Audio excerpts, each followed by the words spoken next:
from what I understand, I would say that those questions have been around since the beginning. And, maybe that goes to my philosopher's spirit, right? I think that engaging in philosophical inquiry is a very human activity. I think that's something that we're all inclined to do. Again, maybe society might teach us to stop asking questions, right? We talked about that a little bit the first week, but in general, seems to be something that has always been there. It seemed like a sort of broader question about philosophy, but I actually think it ties in really well to religion. I can't say, I'm not an anthropologist. I can't say like the beginnings of markers of like higher forms of intelligence, right, in human beings, and like when we maybe started asking questions about where we came from. But from what I understand about the like art and the markings that, ancient peoples use to record things, it seems like those kinds of questions have been around since language has been around, right? Since we've sort of any sort of questions that we sort of ask about the world typically always tend to involve something about us needing to understand our place within it, right? And so it makes sense that over time, right, as humans understand more and more of the world, our understanding would need to include explanations for why all of those things around us are there as well, right? So why are we here? Why are all these elements here? And certainly as we start to, navigate the stars, navigate space and the universe, those explanations need to get grander. And so what we see throughout history is an interesting sort of mark where the further back you go, the more of a chaotic sort of narrative early humans had for explaining things, which is why you don't see a singular sort of divine God come up in anyone's explanation until much later on in human history.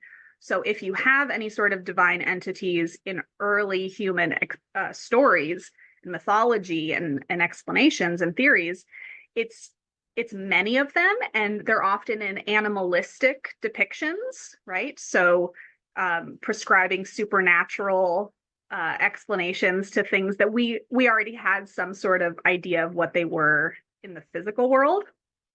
And so as human knowledge sort of progresses, and as we start moving towards a more, what we might now consider to be like a scientific understanding of the universe, we start to see over time people sort of switch gears and come up with simpler and simpler understandings for things, right? And so over time, that meant going from many gods to a single god, and then perhaps not needing a god at all, right, to explain why we're here and where we come from. Okay, Molly, good question. How many philosophers have died trying to question religion? I'm sure many more than I even know. So the famous one, right, that you read a little bit about in week 1 was the trial and death of Socrates. Can anyone remember what were the 3 charges? So we talked a little bit about the fact that he was charged with corrupting the youth. That's the philosophy part. But does anyone remember the other 2 charges? One of them in particular is going to be related to religion. Anyone? Hannah, anyone on your end know? Yes, basically the equivalent of heresy, right? And so the dominant religious traditions at that time would have been what we know as, Greek mythology, right? So the traditional pantheon of gods, Zeus, right? And all of the sub-deities. I don't know if any of you have seen like the Hercules or Xena type stories, right? But these are all based off of mythical characters that are actually part of the Greek religious tradition, right? So these were real gods. They had real temples, and real people worshipped them for a very long time. But at the time, even postulating a single entity from which everything else created was basically the equivalent of heresy, right? At a time when it was seen that there were many gods, right? Each responsible for their specific domain of creation and ruling the world. So one of the 3 charges for Socrates technically was a form of religious sort of persecution, and that he was not upholding the dominant religion at the time. There are a lot more examples of natural philosophers being put to death for their challenging of what was seen as dominant religious doctrine at the time, but this ends up being tangential. So the classic example of this is, does anyone know who is responsible for us switching from a geocentric to a heliocentric model of the universe? So the difference from thinking that the Earth is the center of the universe or of our galaxy, right? The universe, that was as big as our mind was back then, to the sun being the center. Anyone know who was responsible for this paradigm shift? Different way of,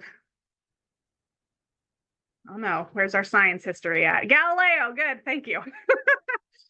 All right, yes, Galileo is very famously known for this. And so Galileo was not, disproving anything about Christianity, but by merely implying that humans were not the center of the universe anymore, this was seen as a threat to Christian creation, right?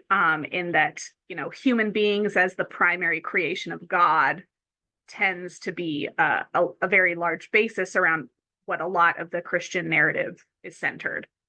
And so it raises a lot of questions like, why did God create us, right? So when we're looking at religious scripture, the reason that philosophers will not be using any of this as evidence, right, or reason or justification in support of their arguments is that, exactly right, Lunari, these already presume that they're not just a God, but that their God exists, right?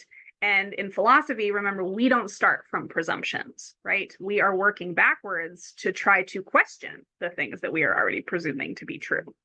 Okay.